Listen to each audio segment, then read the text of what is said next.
Ош облусунун Каракулжа районунда милиция кызматкерлерин аткылап кетишти. Садыр Жапаровдун инаугурациясына кимдер келет? Бишкектин тургуну көз айнегин жоготуп милицияга арыз жазды. Депутат 17 жүк ташуучу автоунааны Кыргызстандан чыгарбагыла. Ичинде алтын.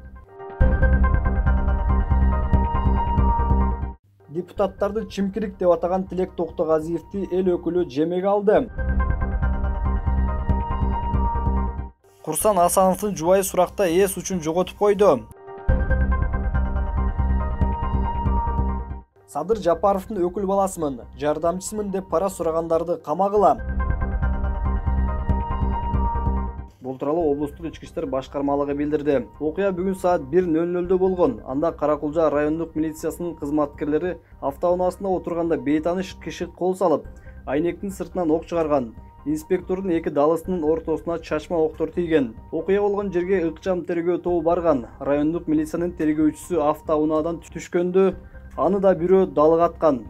Кызматкер табелдик куралы менен шектүүгө ок чыгарганда ал из жашырып үлгүргөн. Милиционерлер аймактык ооруканага жеткирилген. Бул факт кылмыштардын жана жоруктардын бирдиктүү рейстерине катталган. Жабыркаган милиционерлер райондук ооруканада перехват планы жарыяланып, аймак милиция тарабынан курчоого алынган. Садыр Жапаров элге кайрылды. Садыр Жапаровдун өкүл баласымын, жардамчысымын, кеңешчисимин дешип, ар кайсыл жерлерге барып, опузалоо менен пара талап кылып, бизнесин сурап жаткандар боюнча маалыматтар келип жатат. Урматтуу кыргызстандыктар, урматтуу укук коргоо органдарынын кызматкерлери, мейли ким болбосун, пара талап кылган болсо, мыйзамсыз иштерди кылса, бир тууганым болсо дагы дароо камакка алгыла. Мындан ары мыйзамсыз, адилетсиз иштерге жол берилбейт деп билдирди Садыр Жапаров. Президенттик администрация жаңы шайланган мамлекет башчынын инаугурациясына активдүү даярдык көрө баштады.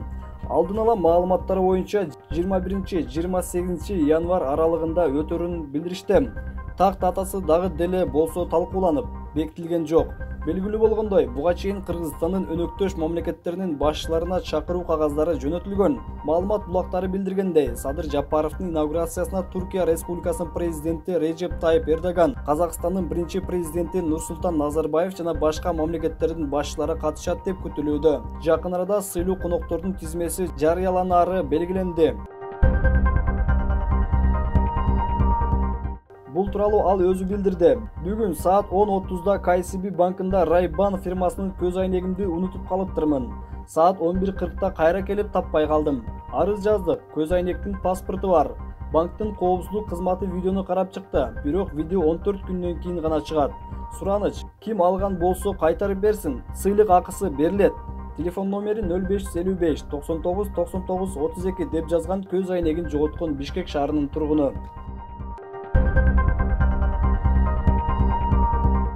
Депутат Аккулу Бердиев Чоңалай районундагы Алтын кен компаниясынын концентратында алтын бар 4 тонна чийки зат 17 жүк ташуучу автоунаа Кыргызстандан чыгарбоону суранды.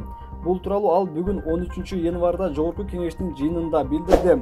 Депутаттын айтымында, ал көрсөткөн 17 жүк ташуучу концентрат Эркиштам көзөмөл өткөрмө бекетинде турат. Жүк ташуучу унааларда 4 тонна чийки зат бар.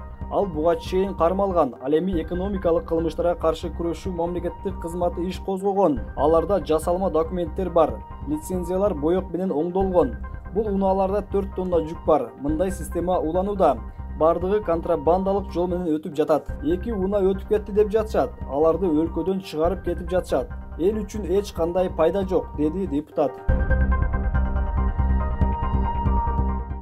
Эмне үчүн 6-чакырылыштын депутаттарын чимкириктер деп атадыңыз?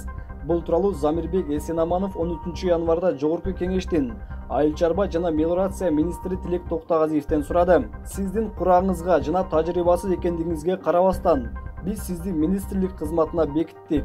Бирок эмне үчүн 28 декабрда гезиттердин бирине берген маегиңизде 6-чакырылыштын депутаттарын чимкирик деп атадыңыз? Кайсыл кылган жамандык үчүн, кайсыл кылган жакшылык үчүн, деди депутат. Мындан сырткары, сиз каракчылар деген сөздү айттыңыз. Сиз министрсиз, айыл чарбасынын тагдырын чечесиз. Көчөдөгү адамдар ар кандай сүйлөй алышат, бирок мамлекеттик кызматкердин өзүнүн этикасы бар. Сиз өз деңгээлиңизди көрсөтөсүз. Ушул маселени эске алыңыз, деди эл өкүлү. Жыйындын жүрүшүндө депутаттар айыл чарбасын өнүктүрүү жөнүндө маселени карашты. Анда жеке агрономдор жөнүндө пункт киргизилген. Парламент бул маселени бекитүүгө жөнөттү. Ички иштер министринин экс орун басары Курсан Асановдун жубайы улуттук коопсуздук боюнча мамлекеттик комитетке суракка чакырылып, 1 сааттан ашык жактоочусу жок сурак берип, натыйжада ал эс үчүн жоготуп койгон. Бул тууралуу Токтайым Үмөталиева билдирди. Үмөталиева УКМКнын төрагасы Камчыбек Ташиевке кайрылды. УКМК сиздин карамагыңызда. Курсан Асановдун зайыбы боюнча иш алып барып, адвокаты жок караган жана да азыркы күнгө чейин. Себеби шайлоонун жыйынтыгы бүтө электе президентке талапкер Курсан Асановдун ишенимдүү адамына жана үй бүлөсүнүн өкүлүнө кысым көргөзүп, оор абалга жеткиргендигине байланыштуу. Тергөөчүнү жана башчысын четтетирип, баа берүүңүздү талап кылам. Мындай иш президентке талапкердин өзүнө түздөн түз кысым көргөзгөнгө жатат, деди Токтайым Үмөталиева.